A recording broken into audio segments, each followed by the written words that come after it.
Buenos días, buenas tardes o buenas noches, según el horario que nos estén escuchando. Bienvenidos al cuarto episodio de Neuroedu. El día de hoy hemos decidido hablar de un tema que lleva ya varias semanas, meses, casi todo el año en boga, que es del coronavirus y en específico por tratarse de un podcast de educación en neurología y neurociencias de neurocovid o las complicaciones o manifestaciones neurológicas del coronavirus. Y para eso tenemos un invitado muy especial, directo desde Tierra Blanca de Cartago, y no es Oldemar.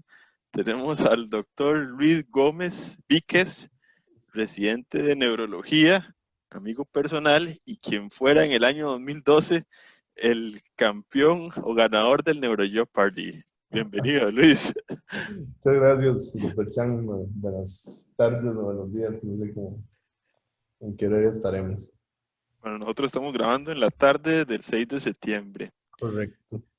De acuerdo. Entonces, bueno, la idea es hablar un poco del coronavirus y como ustedes sabrán, es una pandemia que está dada por el virus SARS-CoV-2 y la enfermedad se denomina coronavirus 19 o COVID-19. Y esta se originó en la provincia de Hubei, en Wuhan, China, a donde se empezaron a presentar casos de neumonías atípicas. Y el nexo epidemiológico que se encontró con los primeros pacientes correspondía al de unos mercados que lo que vendían eran animales salvajes que estaban en condiciones de salubridad que eran inadecuadas. Entonces, lo que se cree o con lo que genéticamente se ha trazado este virus es que tenía un origen en los coronavirus que están de huéspedes dentro de los murciélagos y que posiblemente haya un huésped intermediario por el cual saltó al ser humano y posteriormente mutó para desarrollarse una transmisión de persona a persona. Entonces, al día de hoy, en la página del Johns Hopkins hay 26.967.312 casos con 881.096 muertes, lo que da una mortalidad global del 3.3%. El epicentro de la enfermedad inicialmente estuvo en Wuhan, China. Posteriormente migró de Wuhan a Italia y España, donde la mortalidad aumentó considerablemente por epidemiológicamente la edad de los europeos, que siendo un poco mayor, la edad promedio, alrededor de 65 años, y ahí pasó de una mortalidad que iba del 1 al 5% en China hasta 7% en Italia y en España.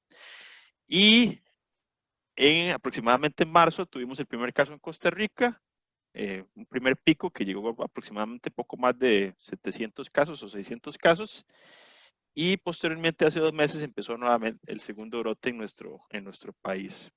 En ese momento el epicentro de la pandemia se encuentra en Latinoamérica y Estados Unidos, principalmente los principales centros de América fueron Nueva York en su momento, posteriormente brincó a lo que es Brasil y Perú, donde ha tenido una mortalidad muy alta.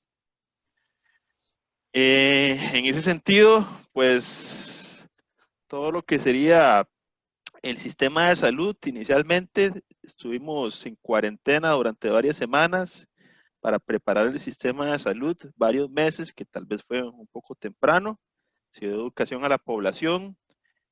Inicialmente hubo mucha discusión con las decisiones tomadas por la Organización Mundial de la Salud, en la cual les decía, no utilicen mascarillas, luego sí utilicen mascarillas. Y actualmente en nuestro país tenemos un total de casos vamos a ver si estoy en lo correcto, si no me corrige Luis, 46.920 para el 5 de septiembre, Correcto. con más de 1.000 casos diarios. El día de ayer había 1.240 casos nuevos, con 478 fallecidos. Eso le da para una mortalidad en Costa Rica que va en un 1.02%, que es una tasa de una mortalidad bastante baja en comparación con otros países y que se acerca a la que tuvo en su momento Corea del Sur, que fue uno de los países que tuvo las medidas más eficaces. Y para el día de ayer habían 471 hospitalizados con 210 pacientes en UCI. Correcto. Entonces, ¿qué nos quisieras decir, Luis, que se me haya quedado por fuera en esa parte?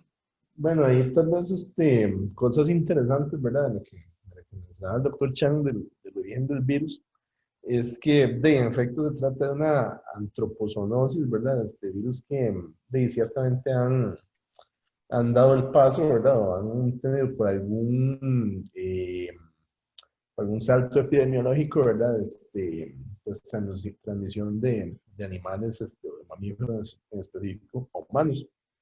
Y esa cuestión no es nueva. De hecho, ya en el caso bueno, cerca del inicio de la década, de la primera década del siglo XXI, con el caso del SARS, o el COVID-1, y en el 2012 con el MERS, que es otro de los 6, 7 tipos de coronavirus que se han identificado en humanos, pues ha habido, o sea, ha logrado demostrar la presentación inicialmente en, eh, en animales de este tipo, murciélagos o camellos también, en el caso del MERS. Y que por algún contacto, digamos, anormal, ¿verdad? Como sería en principio por los mercados de carnes de animales exóticos en Asia, se ha dado como ese paso al ser humano.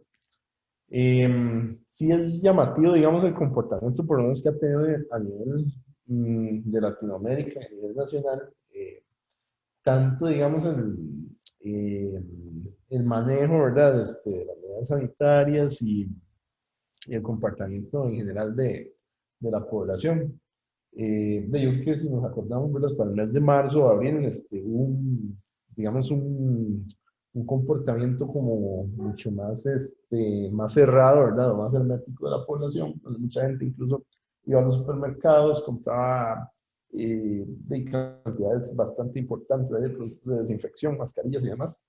Y prácticamente nadie salía de la casa, ¿verdad? Sin embargo, en un segundo tiempo, ¿verdad? Más bien como el relajamiento, ¿verdad? Estos comportamientos, pues, supuso, ¿verdad? O condicionó el segundo pico, ¿verdad? O la segunda oleada que todavía la estamos viviendo, ¿verdad? Puesto que a pesar de que se ha mantenido en cerca de 1.200 casos diarios, pues no hemos logrado como empezar ya esa fase de descenso, ¿verdad? Que, que bueno, estaba proyectada, digamos, según las proyecciones o los cálculos del INEC y de las universidades estatales cerca del mes de agosto o septiembre. Entonces, bueno, esperemos, será uno de los temas, digamos, que vamos a tener que ver cómo se comporta ya la fase de descenso, ¿verdad? De este segundo pico pandémico. Sí, muy bien. Otra de las cosas importantes es el impacto a nivel socioeconómico que ha tenido esta pandemia. Pues obviamente es a nivel mundial y todos los mercados y países han bajado en lo que pensaban producir para este año y el crecimiento económico. Obviamente, por las condiciones especiales que tiene Latinoamérica, donde la parte que es informal, la informalidad del trabajo, es muy alta, llegando en algunos países hasta el 70-50%.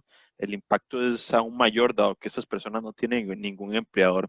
Entonces, por lo menos en Costa Rica teníamos un desempleo que era del 12%, y eso en comparación al año pasado, ¿verdad? Y este año esto se duplicó para un 24%, rompiendo récords históricos, superando los de la crisis de los 80s.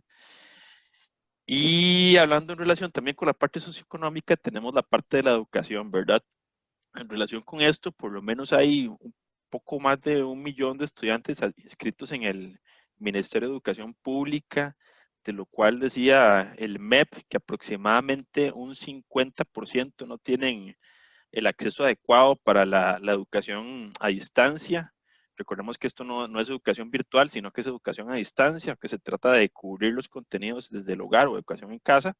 Y lo que ellos decían es que por lo menos un 31% no tenían ni el equipo ni conexión a Internet. Y un 19% tienen equipo, pero no tienen conexión a Internet. Entonces, eso significa que más de la mitad de los estudiantes se están marginando de poder continuar con su educación en casa, y siempre se mantuvo la esperanza de que en el mes de septiembre se pudieran retomar las clases. Sin embargo, con base en las últimas estimaciones, es poco probable que se pueda retomar el curso lectivo. Otra de las noticias que eran llamativas y bastante tristes era que por lo menos había 90.000 estudiantes, de ese más de 1 millón de estudiantes que estaban desaparecidos o se habían alejado del sistema de educación, ¿verdad? Que es casi el 10% de los estudiantes habían abandonado el curso lectivo. Y realmente nos lleva a esta situación de que sí somos un país que es bastante desigual, ¿verdad? Que en este momento nos agarró por sorpresa, pero nos, nos saca en cara las cosas que realmente nos tienen tan desiguales. Entonces, a pesar se, de que somos un país que en acceso a Internet ha aumentado y ha mejorado en los últimos 20 años, a donde se supone que el 88% de la población tiene un acceso a Internet, la gran mayoría de las personas lo tiene por un Internet móvil. Y es realmente muy poca las personas que lo tienen con un Internet fijo, que sería el que sería de utilidad para poder acceder a la educación. Otra de las cosas es que tenemos un acceso a Internet que cambió hace poco. No sé si Luis se acordará cuándo fue que cambiamos, pero ahora el acceso es por consumo de Internet o consumo de datos. Hace unos años era Internet ilimitado, o sea, uno pagaba el plan y tenía acceso a todo el mes al Internet que quisiera a cierta velocidad, pero me acuerdo que hace unos par de años tal vez pasamos a consumo de datos y eso cuando usted ya llega a su máximo de datos, ya no puede acceder a la misma velocidad, sino que accesa a 128 kilobytes por segundo. Entonces eso le baja mucho de la calidad. Antes yo me acuerdo que uno se quedaba en las guardias viendo Netflix o viendo películas y podía pasar ahí metido y no pasaba nada. Pero lamentablemente eso lo que hace es que también crea una gran brecha y desigualdad entre los estudiantes.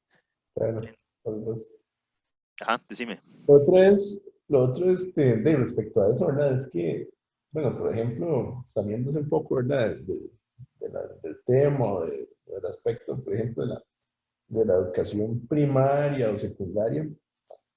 Por ejemplo, a nivel universitario ha supuesto, digamos, una reinvención o un reacomodo, digamos, de la didáctica universitaria, por ejemplo, en el que, en el caso de las escuelas de medicina, ¿verdad? Las universidades de medicina, ¿verdad? Que uno las tiene más palpables o más allegado a la dinámica, ¿verdad? Pues lo que antes era una educación, ¿verdad? Con práctica a la cabecera del paciente o en los cursos preclínicos con laboratorios y demás, pues se ha transformado, ¿verdad? En muchos casos en modalidades virtuales y demás. Y pues ha supuesto también frenar, ¿verdad? O prácticamente detener ciertas etapas, por ejemplo, en la formación médica, ¿verdad? Como el internado universitario y demás. Entonces, eso, digamos, por mencionar solo como una de las partes que se ha reinventado. Eso no solo en educación, de toda la dinámica, digamos, de reuniones, comercio, mercadeo,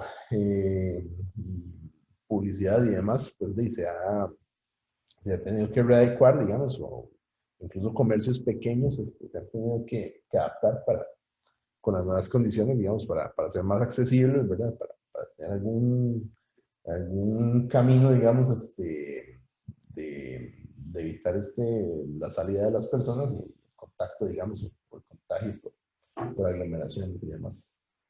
Sí, es muy cierto. En eso, pues sí, el internado rotatorio, en el caso de los estudiantes de internado, ahí se tuvo que detener y en el caso de los estudiantes con prácticas clínicas, todas están detenidas, todo ha sido básicamente educación a distancia y básicamente teórico, ¿verdad? Y sí, casi toda la universidad, hasta donde creo, casi todo está de forma virtual. En la Universidad de Costa Rica, que es la que estoy más relacionado y con la que trabajo, sí habían algunos cursos para llevar a cabo algunas prácticas de forma presencial en la universidad, pero por lo menos en los cursos que yo trabajo, ninguno se pudo llevar a cabo. Y lo que decías es muy importante porque dice, llevó a que se tuvieran que reinventar los negocios. Entonces ahora todo se lo llevan a la casa. Es como tener ya no es solo Amazon, Costa Rica llevando cosas o Aerocasillas dejando cosas, sino que son todos los negocios reinventándose para tratar de vender sus productos. Claro. Entonces nos obligó a algo que tenía que llegar, pero para lo que pensábamos que no estábamos preparados, y lo ha llevado a reinventarse realmente cómo se maneja la dinámica del mercado. Y probablemente lo tenga que seguir haciendo porque todavía hasta que no tengamos una vacuna o un porcentaje importante de la población con inmunidad de rebaño, pues es poco probable que todo vuelva a la normalidad anterior. Mm. Entonces, Luis, ¿qué nos puede contar de la transmisión del coronavirus? De realmente, pues o lo que se ha descrito, en realidad porque es una enfermedad relativamente reciente de la que ciertamente pues nadie tiene, digamos, una idea muy clara ni de la fisiopatología ni de la transmisión ni tampoco del tratamiento. Pues es que básicamente está relacionado con lo que es transmisión por vía respiratoria, ¿verdad? Por contacto cercano, con gotículas de la vía aérea, sería la vía de transmisión primaria. Se han hecho varios estudios descriptivos, ¿verdad? Y demás, donde se ha tratado de correlacionar el contacto por otras vías, digamos, como contacto cutáneo, ¿verdad? O por gotas de sudor y demás. Sin embargo, eso no está, digamos, bien descrito. Lo que sí claramente está tipificado es eso, ¿verdad? Que a pesar de que, como vamos a hablar ahora, ¿verdad? No es necesariamente, ¿verdad?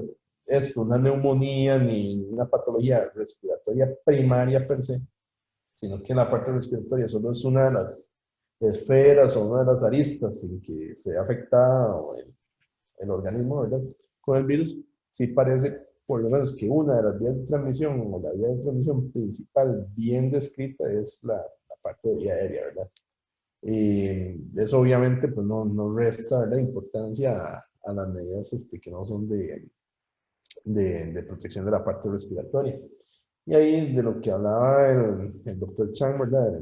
Cosas que generan controversia inicialmente, sobre todo a nivel nacional, ¿verdad? Es si era recomendado, ¿no? Utilizar mascarilla o careta para la población general.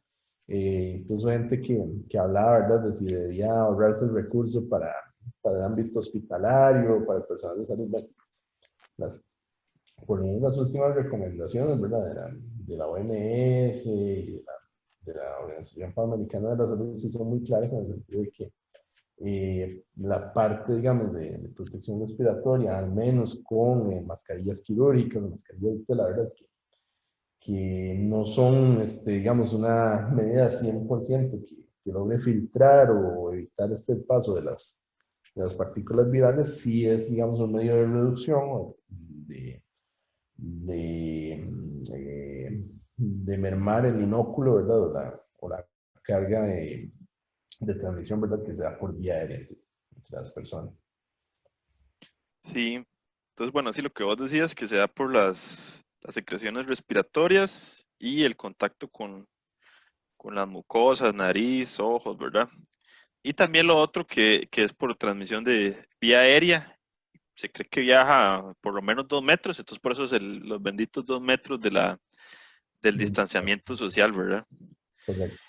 Y algo interesante es que sí hay varios estudios que demuestran que el contacto cercano, obviamente, entonces que si vos tenías un familiar con coronavirus, tenías una probabilidad de 30% de que en algún momento desarrollaras coronavirus, entonces era el asunto este otro del trabajo también. Y eso llevó pues, a la parte esta del teletrabajo, ¿verdad? Que al final fue algo que se tuvo que implementar de manera casi que nacional en todo el país, público, privado. Y de ahí hay que reconocer que hay empresas grandes, transnacionales, que desde un inicio le dijeron a los empleados, no va para la casa y trabaja desde la casa, trabaja por objetivos, nos reunimos así, aquí y allá, y por Zoom o lo que sea, y ha funcionado bastante bien.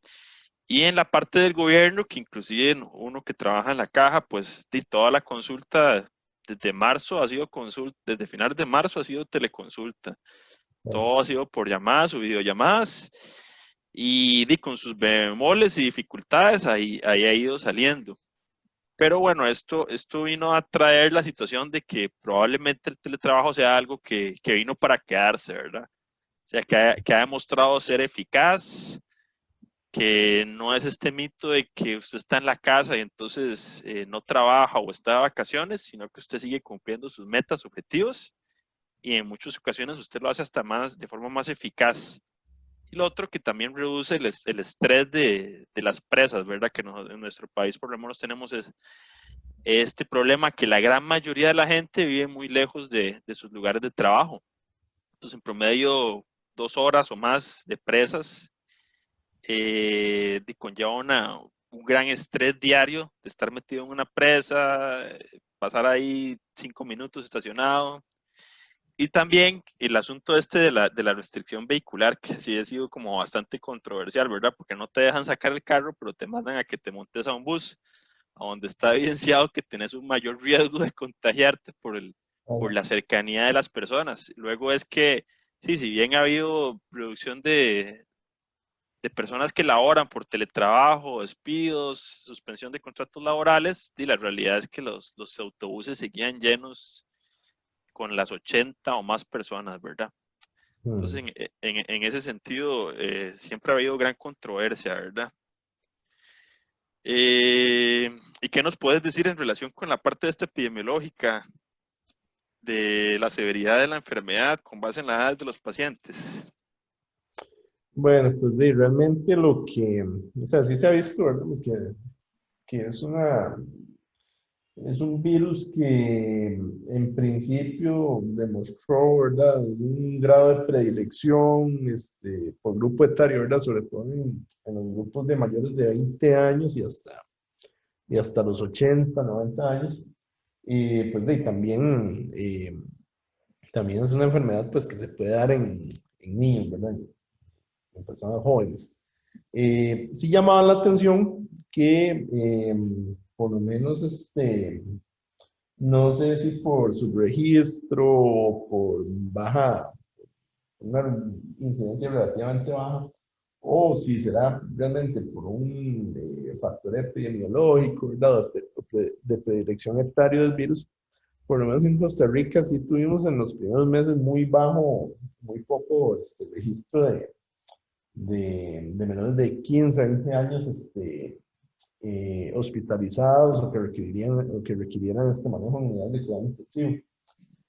La severidad, pues a pesar de que no muestra, digamos, un grado directamente proporcional con la edad, sí, ¿verdad? Obviamente, pues los factores de riesgo asociados principales con el desarrollo o con el riesgo de internamiento en UCI, ventilación o requerimiento de terapias según criterios de severidad como plasmaféresis e inmunomodulación, tiene mucho que ver con factores propios de la edad, lo que va muy de la mano, digamos, con la población adulta mayor, ¿verdad? Sería la obesidad, la diabetes tipo 2, dislipidemia, cardiopatías de distintos tipos, hipertensiva, isquémica, todo lo que son neumopatías crónicas, el tabaquismo, la obesidad per se, ¿verdad? Entonces, no, digamos, salvo ese bemol, ¿verdad? O ese detalle, ¿verdad? De la poca afectación o la poca severidad que ha demostrado en niños, sí pareciera, digamos, como que tiene mayor afectación a nivel de adultos mayores, sobre todo por esta acumulación, ¿verdad? Con el paso del tiempo de distintos factores de riesgo que los predisponen a desarrollo de cuadros más severos y de internamiento hospitalario o unidades de cuidado crítico, ¿verdad? Sí, de hecho, en algunas series lo que se creía era que por lo menos 30-40% del total de casos son personas asintomáticas o pacientes asintomáticos, pero que probablemente esto tenga mucho subregistro porque alguien que esté asintomático no va a consultar y no se va a comentar. Entonces, realmente en las series a donde se tienen estos datos, son series a donde se tamizó un grupo de personas por X o Y razón y donde se observó que cierto porcentaje era asintomático. Sí, y lo otro es que, bueno, entre los datos que se tienen, 81% de todos los sujetos van a ser de patología leve, no necesitan internamiento, van a ser severos, que requieren internamiento, un 14%, y solo 5% van a ser críticos. Y la mortalidad general, es lo que decía Luis, es baja. En el paciente no crítico es de 2.3%. Aparte de eso, los principales factores de riesgo para severidad descritos están las enfermedades cardiovasculares, enfermedades respiratorias crónicas, tabaquismo, hipertensión, diabetes, obesidad, cáncer, inmunosupresión, enfermedad renal crónica, entre otras. ¿Y qué nos puedes decir de la transmisión de los pacientes presintomáticos o asintomáticos? Bueno, de lo que se ha visto, ¿verdad? La experiencia no solo a nivel local, sino también a nivel global, pues sí, ciertamente hay un grado importante de contagio, sobre todo en los primeros días de la, de la infección, ¿verdad? Se habla de que realmente una persona podría pasar hasta 10, 14 días después del contagio del virus, siendo un portador asintomático y posteriormente desarrollar la clínica de la infección. Y que en la primera semana y en los primeros días de ser portador asintomático, sí se ha visto que hay un rango, un porcentaje importante, digamos, de transmisibilidad o de posible contagio a otras personas, ¿verdad? Entonces, esto es parte de, digamos, de lo que ha justificado la aplicación de las medidas de órdenes sanitarias, de aislamiento de contactos y demás, ¿verdad? Que directa o indirectamente todos hemos visto a familiares, compañeros de trabajo, o algún conocido, ¿verdad? Pues ser parte, digamos, o haber tenido que lidiar con esta situación. Sí. Eh, y otra cosa importante es que lo que se dice es que después de que ya usted tuvo la enfermedad, por lo menos 3 días después de que ya usted está asintomático, ya no se considera que tenga la posibilidad de transmitir el virus. Entonces, es relativamente seguro. Bueno, entonces eso era en relación con algunas generalidades de lo que es la parte del coronavirus. Sí, retomar la parte esta de nuestro país, que bueno, se cambiaron mucho lo que fue las fiestas en lugares externos por las casas. Entonces, siempre hubo mucha controversia, ¿verdad? Que sí, pues la gente ya no se reunía fuera de sus casas, sino en sus casas, y ahí aparecieron varios brotes en ciertas comunidades, ¿verdad? Entonces estaba este punto, hasta qué punto tenía el derecho la policía de llegar y decirle a usted, tenga su fiesta y llevárselo preso, porque, por ejemplo, si usted vive ahí, no sé, en Pava, Satillo, y lo sacan de su choza y lo meten, se lo llevan, pero si usted vive en un condominio, no hay manera de que ahí entren al condominio, ¿verdad? Entonces había como Un poco de... mucha desigualdad, ¿verdad? Claro, claro. Es, bueno, entonces con la parte que sería de neuro, ¿qué nos podrías decir de lo que son las manifestaciones o complicaciones neurológicas del COVID en el sistema nervioso central, que ya sería como más en la parte de nosotros? Bueno, yo creo que de las cosas llamativas que tiene esta enfermedad, ¿verdad? O este virus, es que se ha planteado muchas cosas, ¿verdad? Se ha planteado desde que se comporte, digamos, con el perfil de una neumonía atípica, cosa que pareciera que no es como el perfil, digamos, o el eje fisiopatológico central en la mayoría de los pacientes hospitalizados. Se ha planteado de que se trate de una variante, de un síndrome enfagocítico y demás. Y también digamos, el eje de manejo, ¿verdad? De los fenómenos de estados de hipercoagulación y de hiperinflamación con liberación citoquímica. De las cosas que llama la atención de este virus es que ciertamente, y sí está bien demostrado que es un virus con vamos a ver que dentro del espectro, ¿verdad?, de manifestaciones sistémicas que puede generar es un virus altamente neurotrópico, ¿sí? No es, digamos, un virus, ¿verdad?, primariamente que la sospecha principal o la preocupación principal, ¿verdad?, de la población en general o del sistema de salud sea la afectación del sistema nervioso. Si es un virus con un neurotropismo bien demostrado y bastante evidente. Hay varias situaciones aquí que llaman la atención, ¿verdad? Ya son pues hipótesis, ¿verdad? Que todavía están, pues como todo en torno a esta enfermedad, ¿verdad? En fase de descripción y de ser pues demostradas como un modelo de laboratorio y demás, es cuál sería la vía de transmisión, ¿verdad? O la puerta de entrada del virus al sistema nervioso central, ¿verdad? De las particularidades de la enfermedad es que uno de los síntomas más frecuentes, incluso en algunas series de casos, más del 60-70% de los pacientes, llegan a demostrar la anosmia, ¿verdad? Entonces, una de las rutas, ¿verdad? Una de las hipótesis que se plantea es si este virus, ¿verdad?, puede entrar a través del neuroepitelio olfatorio, ¿verdad?, de la parte de la lámina cribriforme y afectar este sistema nervioso central. Sin embargo, digamos, otras de las aristas, ¿verdad?, que uno tiene que tomar en consideración es que obviamente, ¿verdad?, pues hay una disfunción sistémica a nivel de lo que es la cascada de la coagulación y demás, que puede generar fenómenos trombóticos también a nivel del sistema nervioso central. Y además la disregulación inmune, la liberación de mediadores inflamatorios como citoquinas e interleucinas, pues afecta no solo a nivel sistémico, sino también del sistema nervioso central, con afectación de la barrera hematoencefálica y demás.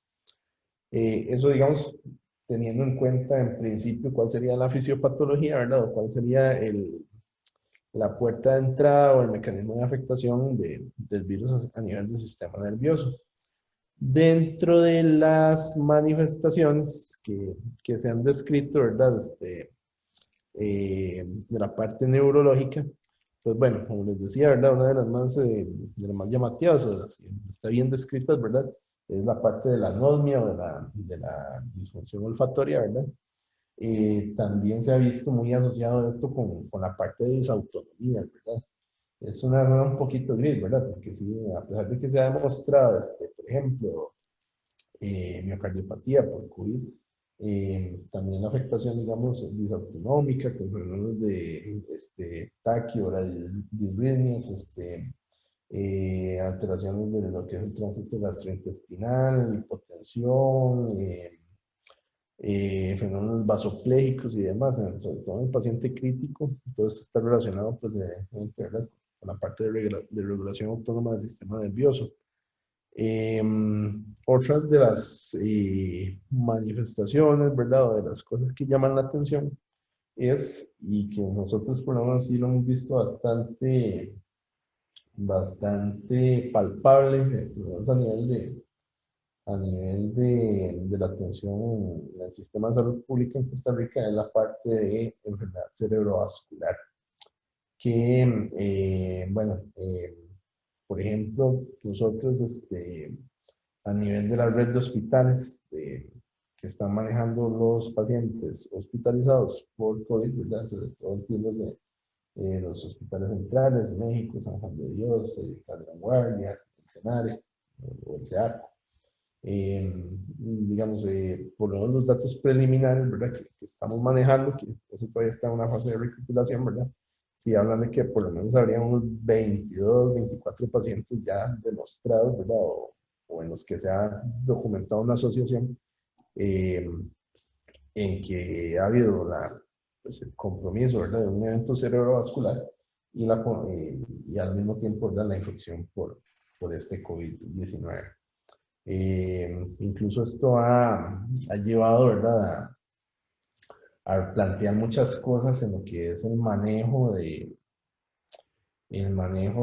y la disposición de estos pacientes a nivel hospitalario, por ejemplo, a nivel de lo que es el tercer nivel de atención. Una de las cosas con las que nosotros recientemente tuvimos que lidiar, ¿verdad?, y que que no había un protocolo, ¿verdad? No había eh, como un plan, ¿verdad? Bien estructurado, bien establecido, fue lidiar con un código ictus, ¿verdad? De un paciente que llegó en periodo de ventana y demás, ¿verdad? Donde pues tuvimos muy rápidamente que coordinar, ¿verdad? Toda la parte de la realización de los estudios de imagen, de la aplicación de la trombolisis, del monitoreo después en un espacio físico, digamos, con aislamiento y demás que permitiese pues, el manejo, ¿verdad? Y, en conjunto de las dos patologías, ¿verdad? O de la parte, digamos, de aislamiento de la enfermedad del sistema nervioso del paciente. Sí, eso es muy interesante, ¿verdad? Que digamos, esa percepción de dejar, tal vez suene feo, pero de dejar de atender ciertas cosas por estar atendiendo el coronavirus se va perdiendo, sino que no atienda lo que tiene, lo que atendía antes y hacía antes, sino modifique cómo lo hacía. ¿Qué significa? Un paciente que se tiene que llevar a sala por una apendicitis, se tiene que llevar a sala por la apendicitis. No hay manera de que usted le diga, no, como tiene coronavirus, esperémonos las 2 semanas para que ya lo llevemos. Y es lo mismo con el evento cerebrovascular. Entonces, sí, me imagino que la logística en esos casos es complicada, porque tienes que llevarlo a TAC, cerrar el TAC, devolverlo a emergencias o llevarlo a la unidad de ictus y cerrar todo eso, o llevarlo, perdón, al lugar a donde va a estar aislado y trombolizarlo. Entonces, y tras de eso tenés al neurólogo, el que le ayuda al neurólogo y a enfermería, todos tienen que estar adecuadamente protegidos. Entonces, Claro. y la pregunta mía sería, y en esos casos que has evaluado, ¿ha variado algo el tiempo que duran? ¿Se dura más? ¿O igual se manejó igual que cualquier otro paciente? ¿Se logró hacer con el suficiente tiempo, sin complicaciones? Por lo menos en el caso particular, ¿verdad? Que tuvimos nosotros en Calderón Guardia, ¿verdad? En la unidad de ictus, pues fue un paciente que dichosamente, digamos, sí, que sí se logró cumplir, digamos, los tiempos, ¿verdad? De, de los protocolos, digamos, acorde a las guías internacionales. Sin embargo, ¿verdad? Sí queda, digamos, en uno la sensación de que se pudo haber optimizado mejor el tiempo, ¿verdad? Por ejemplo, ¿verdad? Casi que la manera anecdótica, ¿verdad? ¿No? De las cosas que uno puede relatar, ¿verdad? De ese caso en particular, es que, digamos, en la sala de tomografía, ¿verdad? Cuando estaba el equipo médico, ¿verdad? Valorando las imágenes ahí con el técnico de radiología y demás, se perdieron algunos minutos mientras que, porque estaban esperando que se hiciera toda la desinfección de la vía de salida, ¿verdad? Y para poder trasladarse ya, colocarse el equipo de protección y ya poder entrar con el paciente como tal. Entonces ahí se perdieron minutillos, ¿verdad? Y lo hace uno ver, ¿verdad? Que ciertamente tiene que protocolizarse, tiene que estandarizarse qué es lo que va a pasar en estas situaciones, porque para bien o para mal, pues un contexto que llegó para quedarse. Y a pesar de que, bueno, esperemos que pronto, ¿verdad? Ya vaya mermando, ¿verdad? Esta pandemia y demás, al menos en este momento no es justificable, ¿verdad? Dejar de hacer o de tratar todo el resto de enfermedades, de qué hacer, ¿verdad? De los centros médicos en general, por, digamos, por justificar la desinfección de equipos o o la protección, la disposición de equipos de protección para el personal y demás. Es una cuestión que ciertamente está en evolución, ¿verdad? Y que se va desarrollando. Pero sí, ese paciente, digamos, en particular, por dicho, lo lograron cumplir, digamos, los tiempos metas. Sí. Bueno, alguna de las cosas importantes con esto es que de lo que se mencionaba, que en muchos lugares ha aumentado la muerte cardiovascular comparado con los años previos porque muchos pacientes no están consultando y muchos pacientes no consultan por el temor o miedo a infectarse con el coronavirus. Entonces, no sé cuál será la percepción de Luis, pero por lo menos yo sí he observado, por lo menos en mi centro, en el Hospital México, que consultan un poco menos los pacientes con evento cerebrovascular. Y es algo que también se ha observado a nivel mundial, a pesar de que sí se continúan haciendo trombectomías y trombolisis a nivel mundial eh, de manera similar a antes, sí ha disminuido el volumen de pacientes que llega con evento cerebrovascular. Sí, Este, ajá, comenta. desgraciadamente sí, esa ha sido una situación, ¿verdad? Que mencionas vos que es bastante importante, que sí, sí es palpable, ¿verdad? No solo en el medio local, sino a nivel mundial. La consulta tardía, ¿verdad? Pacientes que llegan ya fuera de periodo de ventana, con eventos de varios días establecidos, tal vez adultos mayores ya con complicaciones ahí asociadas a la evolución, digamos, de un evento no manejado, ¿verdad? Hospitalariamente y demás. Eso sí, sí lo estamos viendo en aumento, desgraciadamente. Ok. Bueno, algo más que quieras decir en relación con los eventos cerebrovascular. Bueno, nada más así, a grosso modo, de los 20 y pico casos que hemos tenido nosotros, la mayoría han sido eventos isquémicos, por lo menos unos 18, ¿verdad? Y lo que se han reportado de eventos hemorrágicos son como dos o tres. Va a ser una parte, digamos, que cuando ya empiezan a salir los estudios, ¿verdad? Y toda la descripción epidemiológica y observacional de estos casos, va a haber que tomar mucho en cuenta cuál es realmente el perfil y el contexto del paciente, ¿verdad? Porque recordemos que muchos son pacientes que por diferentes motivos van a estar ahí con anticoagulación, a dosis plenas y demás, ¿verdad? Que eso pues puede influir, ¿verdad? Puede ser un factor ahí que determine, digamos, la presentación, sobre todo en casos de eventos hemorrágicos. Pero realmente lo que hemos visto más palpablemente, ¿verdad? Sí son eventos isquémicos en la mayoría de los casos. Sí, bueno, sí, de acuerdo. Otra de las manifestaciones neurológicas comentadas es lo que es la parte de la encefalopatía, que como lo mencionaba Luis, esto se relaciona mucho con la tormenta citoquínica, ¿verdad? Que puede desarrollar un cierto grado de encefalopatía en el grupo de pacientes, principalmente el paciente crítico, que hace encefalopatía de paciente crítico relacionado con trastornos electrolíticos, metabólicos, de interleuquinas y la hipoxemia asociada. Y aparte de eso, algunos pueden tener cambios en las imágenes de resonancia magnética, en algunos casos, con inflamación de los bulbos olfatorios o inflamación leptomeningia. O también hay reportes de casos con lesiones en los lóbulos temporales, al igual que imágenes de electroencefalografía.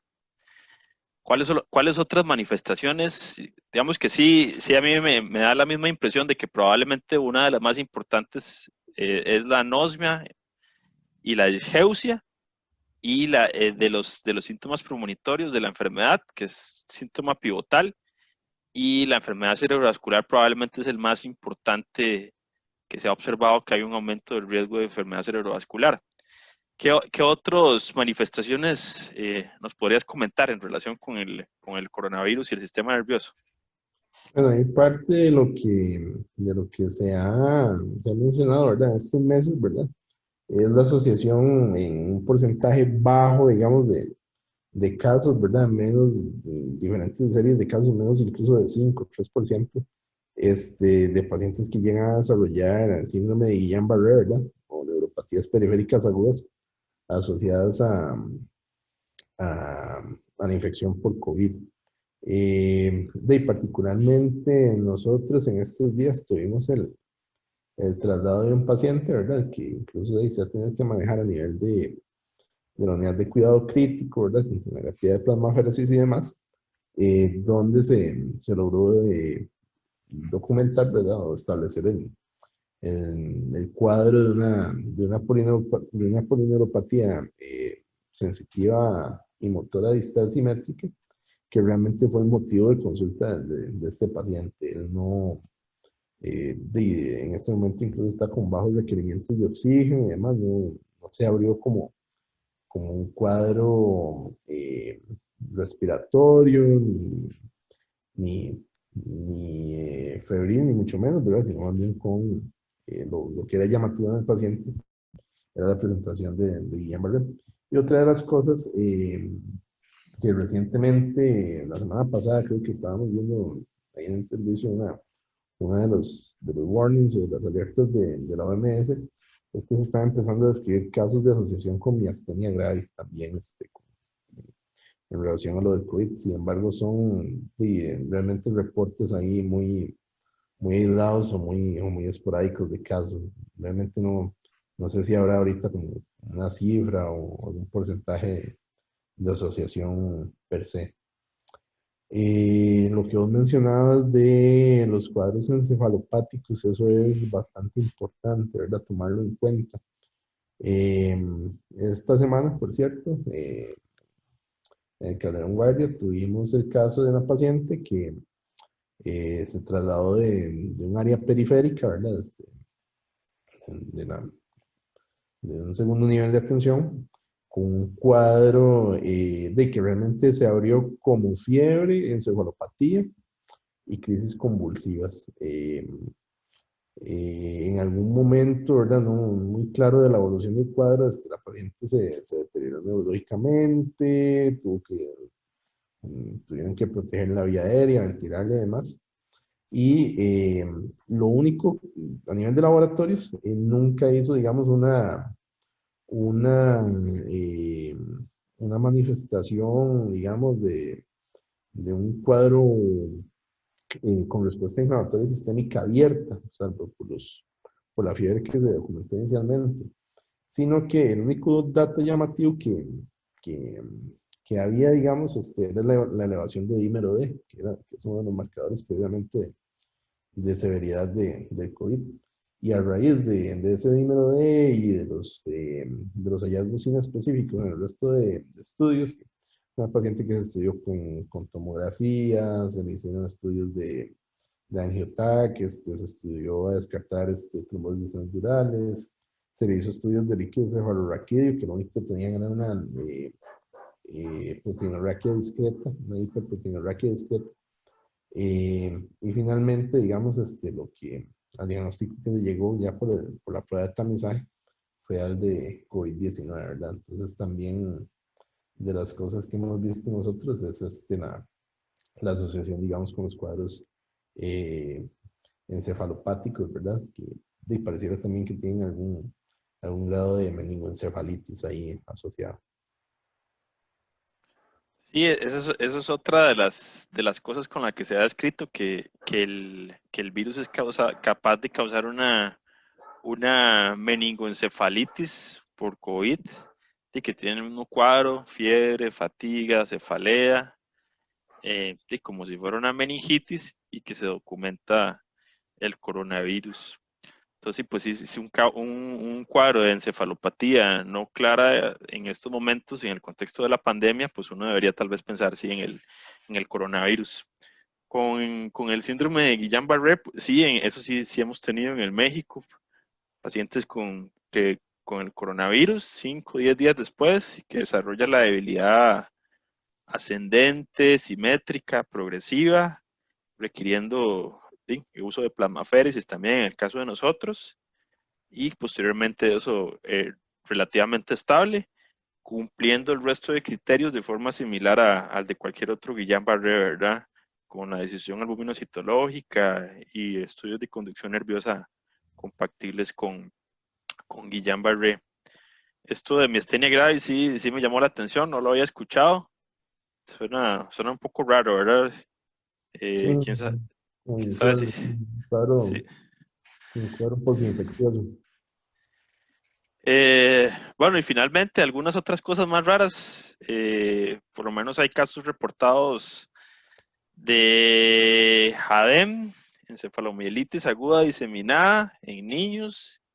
Como siempre, esto es controversial, ¿verdad? Dice, siempre se trata de se asocia con un cuadro infeccioso previo. Eh, Hay algunos cuadros de estos.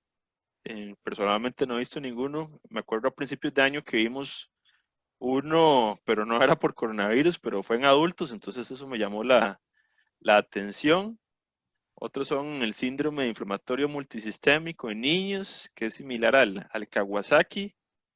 Y uno que estaba leyendo hace poco era un cuadro de mioclonus o mioclonías generalizadas en un paciente con coronavirus que no se podía explicar propiamente por la presencia de hipoxia, ¿verdad? Que uno hubiera pensado como una causa.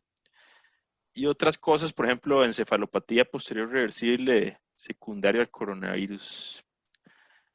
Pero bueno, son muy pocos casos, entonces realmente sí, lo que decíamos, lo más descrito es la encefalopatía, la enfermedad cerebrovascular, que está claro que hay una relación, y la parte de la anosmia y ageusia en general con este grupo de pacientes.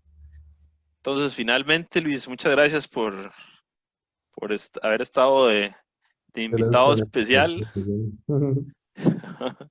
Algunas palabras de cierre para la audiencia. No, más bien agradecerle el chance de acompañarnos en este episodio, ¿verdad?